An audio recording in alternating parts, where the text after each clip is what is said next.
नमस्कार मंडळी. निफ्टी सध्या एका जबरदस्त वळणावर उभा आहे. 25,000चा मोठा टप्पा तर पार झालाय, पण आता पुढे काय? तेजी टिकणार की मंदीचा अडथळा येणार? चला आज याच लढाईचा आपण जरा खोलात जाऊन आढावा घेऊया. हा आकडा बघा, 25,077. काल बाजार इथे बंद झाला.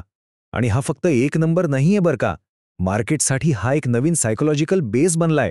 म्हणजे इथून पुढे बाजाराची दिशा ठरवण्यात हा आकडा खूप महत्वाचा ठरणार आहे. तर मग प्रश्न एकदम साधा आहे. मार्केटला एक नवा आधार, एक नवी जमीन मिळालीये. पण छप्पर कुठे आहे? म्हणजे वरची मर्यादा कुठे आहे?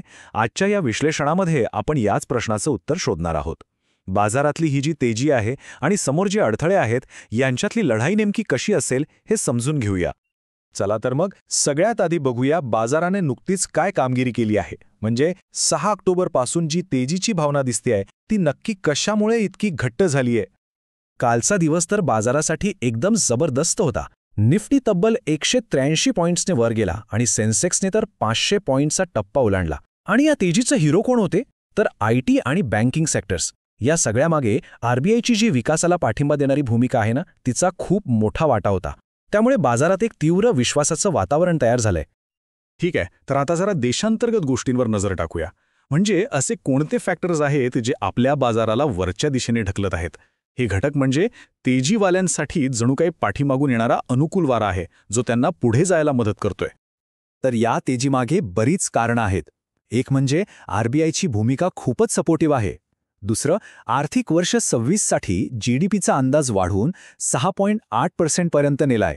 बँकिंग स्टॉक्सकडून जे Q2चे अपडेट्स आलेत ते पण एकदम दमदार आहेत. आणि TCS सारख्या मोठ्या आयटी कंपन्यांमध्ये तर निकालांच्या आधीच तेजी दिसायला लागलीये. आणि हो, सगळ्यात महत्त्वाचं म्हणजे निफ्टी विक्स, जो बाजारातली भीती किंवा अस्थिरता मोजतो, तो 10.50च्या खाली आलाय. हे बाजारातलं स्थैर्य आणि वाढलेला आत्मविश्वास स्पष्टपणे दाखवतंय. पण थांबा, कहाणीत एक ट्विस्ट आहे. आपल्या देशात जरी सगळं आलबेल असलं तरी परदेशातून काही काळे ढग दाटून येत आहेत, जे आपल्या बाजारासाठी अडथळा ठरू शकतात. ही स्लाईड बघा. बाजारातली सध्याची स्थिती म्हणजे एका रस्सीखेचीसारखी आहे. एका बाजूला आहेत आपले मजबूत देशांतर्गत घटक, जसं की चांगला जीडीपी अंदाज, आरबीआयचं धोरण, जे बाजाराला वर खेचतायत. तर दुसऱ्या बाजूला आहेत जागतिक अडथळे. अमेरिकेतलं गव्हर्नमेंट शटडाऊनचा धोका, FIIची न थांबणारी विक्री, हे सगळे घटक बाजाराला खाली ओढण्याचा प्रयत्न करतायत. आता या सगळ्या पार्श्वभूमीवर आपण थेट टेक्निकल चार्ट्स आणि डेटावर येऊया. हे चार्ट्स म्हणजे जणू काही या युद्धाची रणभूमीच आहेत, जिथे ही लढाई लढली जाणार आहे. तर सगळ्यात कळीचा मुद्दा 25,000 हा आकडा आता बाजारासाठी एक मजबूत आधार, एक सपोर्ट बनला आहे. असं समजा की ही तेजीवाल्यांची डिफेन्स लाईन आहे. याच्या खाली बाजार जाण्याची शक्यता तशी कमीच आहे. आणि जर 25,000 ही डिफेन्स लाईन असेल, तर 25,200 हे पुढचं लक्ष किंवा पुढचा मोठा अडथळा आहे. हा अडथळा पार केल्याशिवाय तेजीचा पुढचा मार्ग मोकळा होणार नाही. आता वेगवेगळ्या टाईमफ्रेमवरचे चार्ट्स बघितले ना, तर ते एकच गोष्ट पुन्हा पुन्हा सांगतायत. 15 मिनिटाचा चार्ट बघा, तो इंट्राडेसाठी मजबूत तेजी दाखवतोय. 1 तासाचा चार्ट सांगतोय की बाजारात नवीन गती येतेय. आणि डेली चार्ट तर स्पष्टपणे बाय ऑन डिप्सचा सल्ला देतोय, म्हणजे प्रत्येक घसरणीवर खरेदी करा. तर एकूण कल अगदी स्पष्टपणे तेजीचा दिसतोय. बरं, आता डेरिव्हेटिव्ह डेटा काय सांगतोय ते पाहूया. हा डेटा आपल्याला मोठ्या खेळाडूंची पोझिशन दाखवतो. सोप्या भाषेत सांगायचं तर पुट कॉल रेशो हलकीशी तेजी दाखवतोय. कमाल पुट OI म्हणजे जास्तीत जास्त पुट रायटिंग कुठे झाली आहे, तर 25,000 आणि 24,800 वर. याचा अर्थ इथे भक्कम सपोर्ट आहे. आणि कमाल कॉल OI कुठे आहे, तर तो 25,500च्या दिशेने सरकतोय, म्हणजे तो एक मोठा अडथळा आहे. या सगळ्याचा अर्थ एकच आहे, बाजार सध्या 24,800 ते 25,500 याच रेंजमध्ये फिरण्याची दाट शक्यता आहे. ठीक आहे, आता इतकं सगळं विश्लेषण झालं, तर या परिस्थितीत नक्की करायचं काय?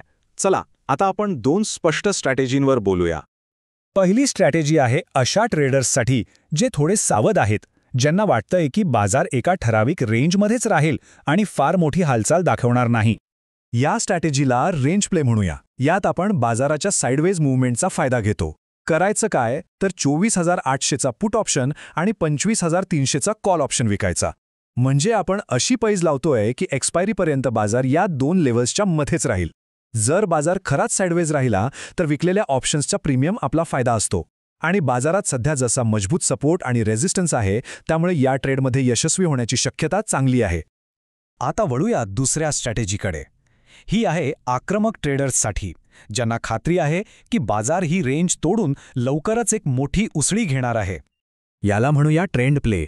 यात आपल्याला थोडी वाट पाहावी लागेल. जेव्हा 15 मिनिटांची एखादी कॅन्डल चांगल्या व्हॉल्यूमसोबत 25,200च्या वर टिकेल तेव्हाच एंट्री घ्यायची. अशा वेळी बुल कॉल स्प्रेडसारखा ट्रेड घेता येतो. ही एक मर्यादित जोखमीची पण तेजीची स्ट्रॅटेजी आहे. पण एक गोष्ट लक्षात ठेवा, अशा ट्रेडमध्ये 25,000वर किंवा दिवसाच्या लो पॉइंटवर एक कडक स्टॉप लॉस लावणं अत्यंत गरजेचं आहे.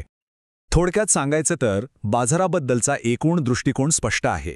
जोपर्यंत जागतिक पातळीवरून काहीतरी खूपच वाईट बातमी येत नाही तोपर्यंत 25,000च्या जवळ होणारी प्रत्येक घसरण ही एक खरेदीची संधी मानली पाहिजे. बाय ऑन डिप्स हीच मुख्य रणनीती असेल. आणि शेवटी तोच कळीचा प्रश्न, या रस्सीखेचीत कोण जिंकणार? आपल्या कंपन्यांचे दमदार तिमाही निकाल की अमेरिकेतला राजकीय वादळ? ह्या प्रश्नाच्या उत्तरातच बाजाराची पुढची दिशा दडलेली आहे. विचार करण्यासारखी गोष्ट आहे, नाही का?